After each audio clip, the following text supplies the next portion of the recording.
Hello everyone, welcome back to Believer Science Academy, Bengaluru. This is daily news analysis session. In this session, we will discuss some 5 to 6 important articles of the day. So, the first article for the day, that is 28th January 2025, is about India and Indonesia relations, a historic and strategic partnership. This article is from the Indian Express.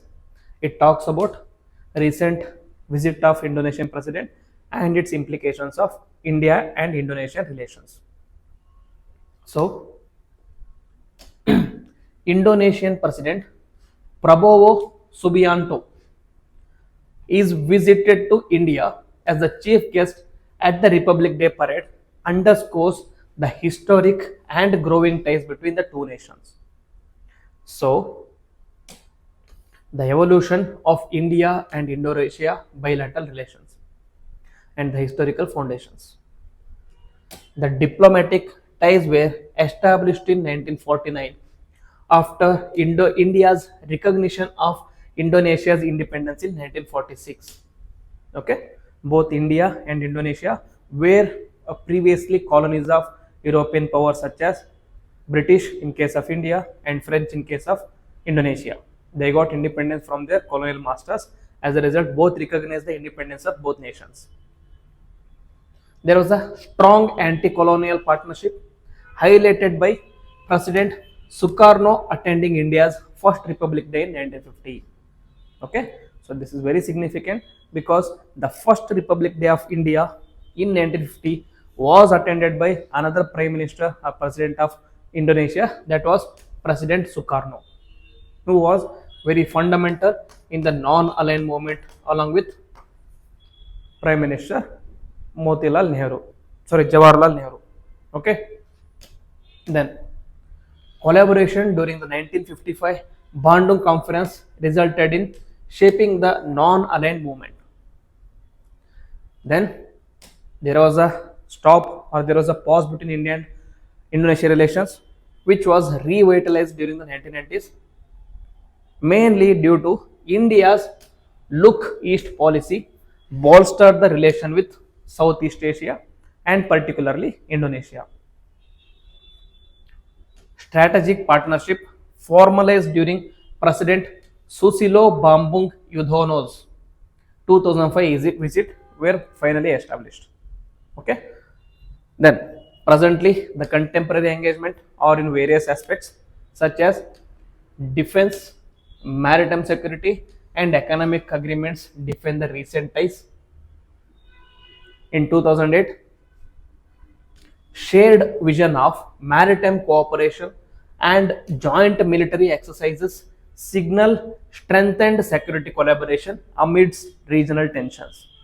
Regional tensions in the sense India is fighting a battle with China and Pakistan at the two fronts, and Indonesia also has an issue with respect to China in Southeast Asia.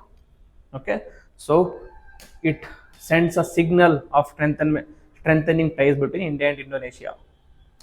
So the key implications of the partnership are: it strengthened strategic cooperation, that is, placement of an Indonesian liaison officer at India's Information Fusion Center enhances maritime security.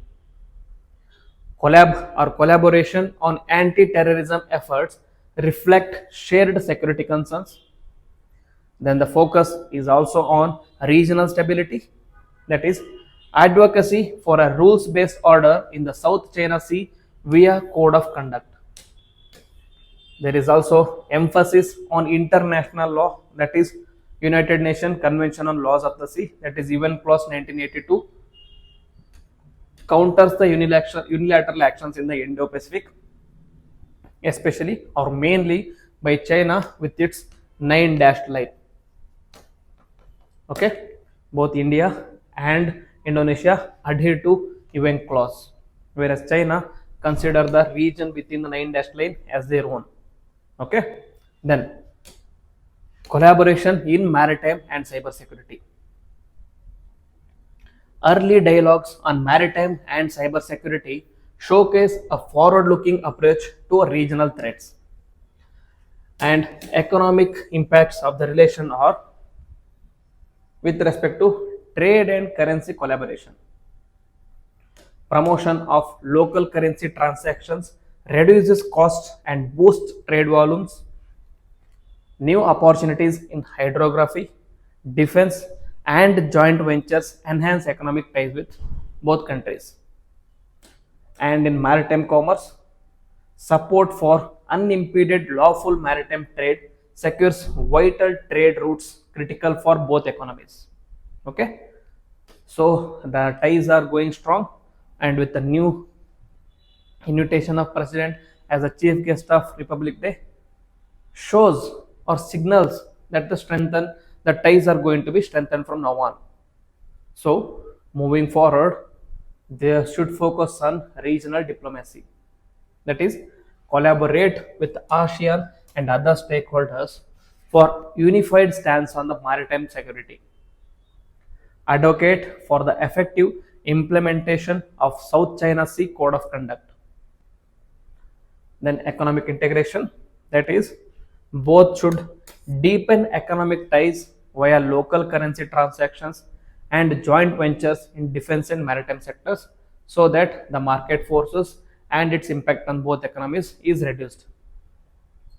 Foster sustainable growth and strengthen regional economic stability. Okay, so very important article which is dealing with India and Indonesia. Then the second article, it talks about SEBI's proposal for sachetization of mutual funds. Okay, SEBI is exploring ways to enable monthly SIPs as low as rupees 250 to promote financial inclusion and attract lower income groups into mutual fund investments. So now you should be thinking, what is sachetization?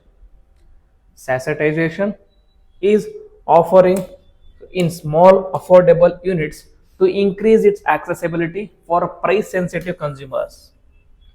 The key word here is price sensitive consumers, nothing but people who cannot afford a larger units. It is derived from the FMCG sector, where products like shampoo sachets targeted lower income groups. Okay, for example, shampoos, coconut oil, etc., are sold in sachets. Okay, so that is being tried by SEBI with respect to mutual funds also. Application in mutual funds, the SEBI's proposal to allow low ticket SIPs mimic this model for financial products, making investment more inclusive for cost sensitive consumers. So what is the significance of sachetization? It will provide affordable financial products. It reduces the entry barrier for mutual funds by introducing small ticket investments, enables individuals with limited resources to start investing, promoting financial empowerment, that is, encourages participation from underserved communities in financial markets. There are many communities who are not even aware about stock markets in India. So those communities can be made aware of, those communities can also be made part of this investment in India.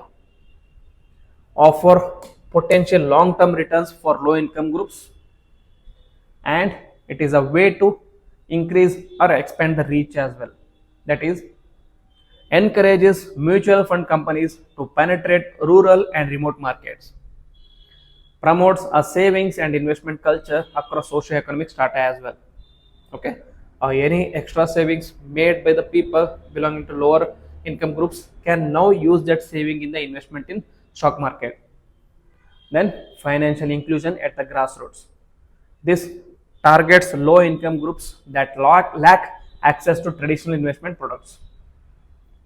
It also boosts grassroots financial inclusion by enabling small consistent investment. Okay, so it can be one of the ways in order to promote financial inclusion and promote investment practices and promote overall economy as well. Okay, so how is it going to work? They are going to offer small ticket SIPs. What is SIP? SIP is short form for systematic investment plan. That is, there will be minimum monthly SIP which will be set at rupees 250, which is lower than the existing schemes such as 500 or more, and flexible withdrawal or cancellation of options for investors. Then cost support and incentives. SEBI to reimburse intermediary cost through the investor education and awareness fund. Discounted rates for intermediaries to make these schemes viable for asset management companies as well. And targeted schemes, that is sachetized SIPs limited to safer mutual fund schemes. Then high risk schemes like small cap and mid cap equity funds excluded to protect new investors. Okay, so the new investors can be protected from higher risk schemes like small cap and mid cap equity shares. And finally, it is also provided to distributor incentives. That is, the people who distribute mutual funds should be provided with certain incentives so that they can allocate the smaller SIPs. Distributors to receive incentives for guiding investors through 24 installments, encouraging long-term participation. Okay, so in conclusion, sachetization initiative can significantly boost domestic investor participation, strengthen India's equity market, and promote financial stability. By lowering entry barriers and targeting underserved communities, this strategy aligns with broader goals of financial inclusion and empowerment. Okay, a very significant step by the SEBI. We have to wait and see how it is going to pan out in India. Then, third article, it is about Inland Waterways Authority of India has set up a new regional office at Varanasi. Okay, so IWAI, which comes under the Ministry of Ports, Shipping and Waterways, upgraded its sub office in Varanasi to a full-fledged regional office. This move aims to strengthen the implementation of inland water transport activities in National Waterway 1, covering the Ganga River and other waterways in Uttar Pradesh. So, IWAI's regional expansion. Varanasi becomes 6th regional office, joining Guwahati, Patna, Kochi, Bhubaneswar and Kolkata. So, this is not the first regional office. Capacity augmentation is also underway for National Waterway 2, that is Brahmaputra River, and National Waterway 3, that is West Coastal Canal of Malabar region, and National Waterway 16 for Barak River in northeastern states. So, important projects by IWAR: Jal Marg Vikas project, which is a World Bank supported initiative aimed at capacity augmentation of National Waterway 1 through river conservancy works like bandling and maintenance dredging, construction of key infrastructure including multimodal terminals at Varanasi, Sahibganj and Haldia, intermodal terminal at Kaulughat or Kalughat, navigation locks at Farakka, West Bengal, and also a development of 60 community jetties across Uttar Pradesh, Bihar and Jharkhand and West Bengal to support local communities like farmers, artisans and fishermen. So, for your extra knowledge, these are the 13 waterways that are open in operation now. Okay, so first waterway is Bhagirathi River, okay, Bhagirathi River from Allahabad to Haldia, and the second one is Sadia to Dhubri in Brahmaputra, and Bhagirathi, national one is Hooghly to Haldia, and National Waterway 3 is West Coast Canal in Champakara, Udyamangal, and National Waterway 11 in Zuwari, and National Waterway 68 in Mandovi, Goa, National Waterway 91 in Shastri, and National Waterway 83 in Rajpuri Creek, National Waterway 85 in Kundalika, and National Waterway 10 in Amba, and National Water 73 in Narmada River, National Waterway 100 in Tapi, and National Waterway 4 on the Krishna River in Vijayawada, Muktiala, and National Waterway 97 in the Sundarban waterways. These are the some international waterways or highways which are active right now. Okay.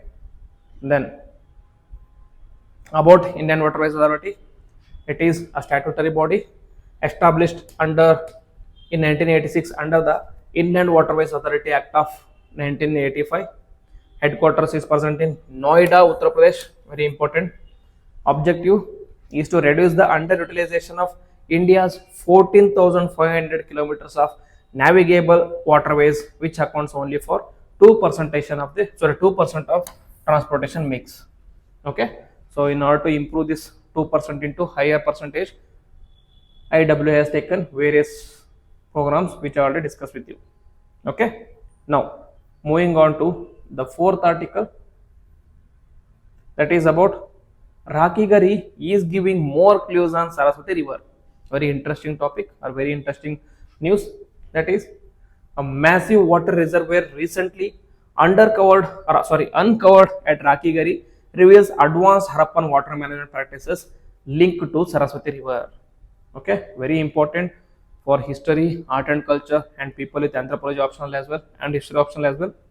So now that is the Center of Excellence for Research and Saraswati River, that is CERSR at Kurukshetra University, conducted a comprehensive study establishing that the Saraswati River, often termed as mythical, flowed in Haryana until 1402 AD. Okay, so though it is considered as mythical, it flowed till 1402 AD. Okay, but it has yet to be studied. Now, principal sites of Indus Valley civilization, which you might already know about these things. Okay, Indus Valley civilization and other cities, early agriculture sites such as Amri, Kulli, Karachi, Ran of Kutch, Desalpur, Sarkotada, Dholavira, Lothal, Chanudharo, Mohenjo-daro, Harappa, etc. etc. You already know these things. You can pause the video and see these important points. Now, let us study about Rakigari. Rakigari is located in Hisar district of Haryana, is the largest site of Indus Saraswati civilization. Okay, initially we used to call it as Indus Valley civilization. Now there is a move towards Indus Saraswati civilization dating back to the mature Harappan period, that is 2600 to 1900 BCE. It is situated in the plains of Saraswati River, about 27 kilometers from the seasonal Ghaggar River. Many consider Ghaggar River as a paleo channel of Saraswati, or Saraswati as the paleo channel of Ghaggar River. It was first excavated in 1916 by archaeologist Suraj Bhan. It consists of 7 mounds and has been a key site for the understanding Harappan urban planning and water management. Before the discovery of Rakigari, Mohenjo-daro was considered as the largest site, but now that position has been replaced by Rakigari. Recent findings have pushed the timelines of the civilization as early as 6000 BCE. Till now, we consider Indus Valley civilization time period as 2500 BCE. Okay, like from 3000 to 2500 BCE. Now, the findings, if they are proved, will change the time period of early Indus Valley civilization as early as 6000 BCE, which will make Indus Valley civilization the oldest civilization in the whole of the world, older than even the Egyptian civilization.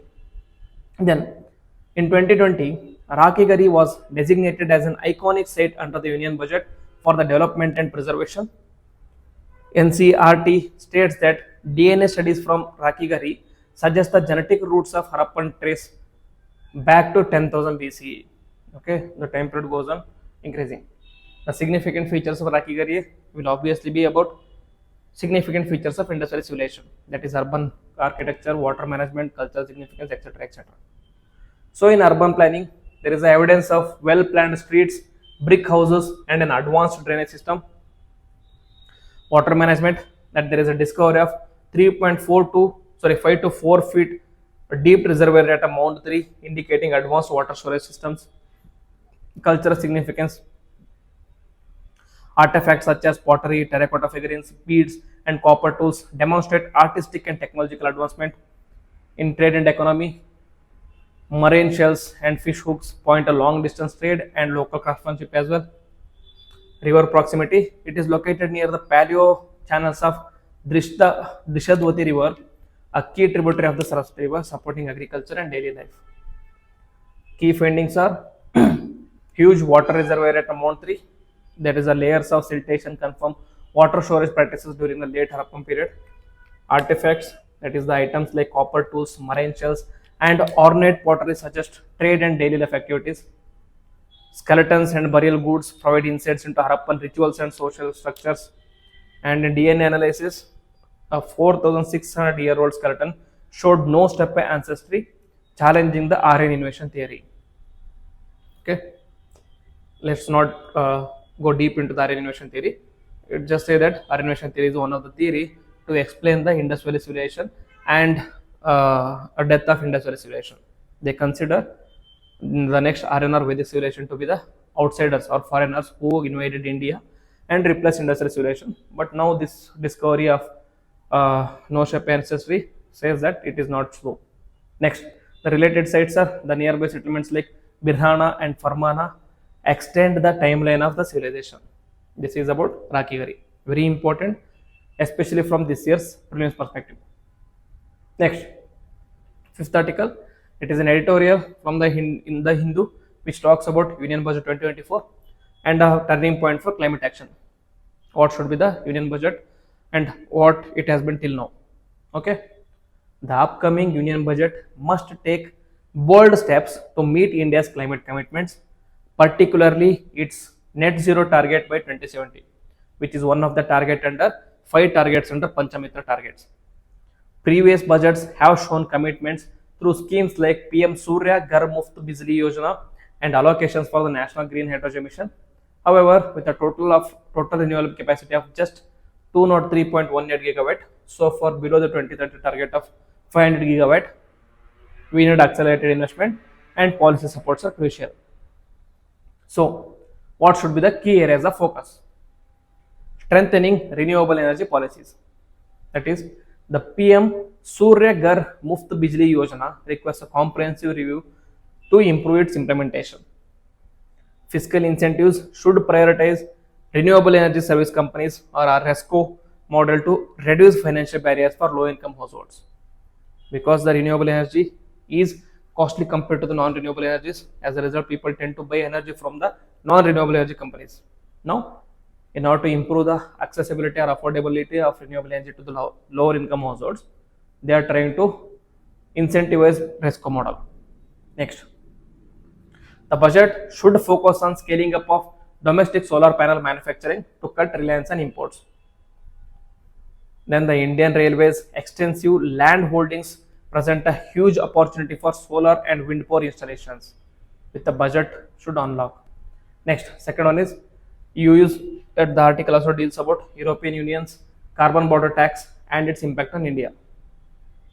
The European Union's CBAM, that is Carbon Border Adjustment Mechanism, which is effective from January 2026, poses a serious challenge for Indian exporters, particularly to micro, small and medium enterprises, which contribute to 30% of GDP and 45% of the exports.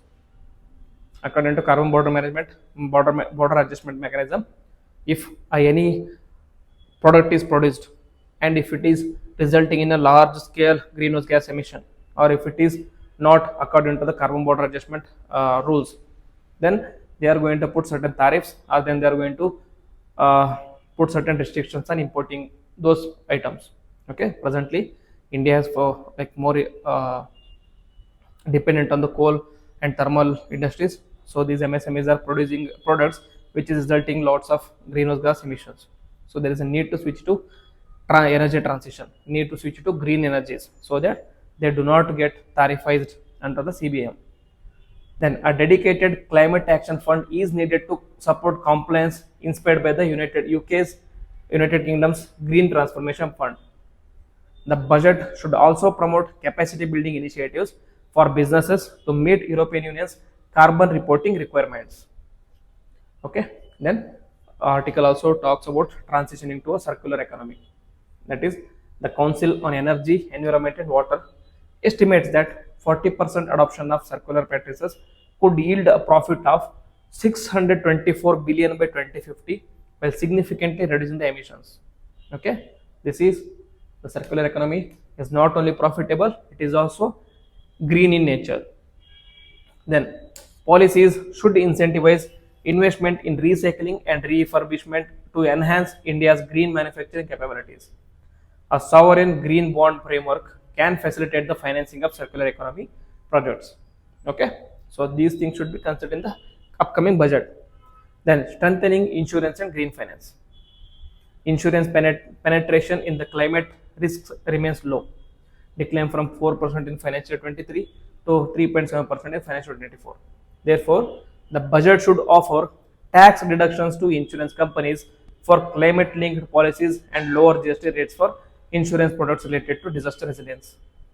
Then, a standardizing of green finance definitions can enhance investor confidence and support India's 2.5 trillion funding requirement for its nationally determined contributions by 2030. And finally, the budget must integrate climate actions into fiscal policies to maintain India's competitiveness in the global trade and investment. With rising demand for low carbon goods and increasing sustainability linked capital markets, a strong financial framework is essential. So these should be considered in the upcoming budget. That is what the article tries to say. So these are the articles I want to discuss for your UPSC preparation. If you like the video, then please hit the like button, comment on the video, and also share with your friends.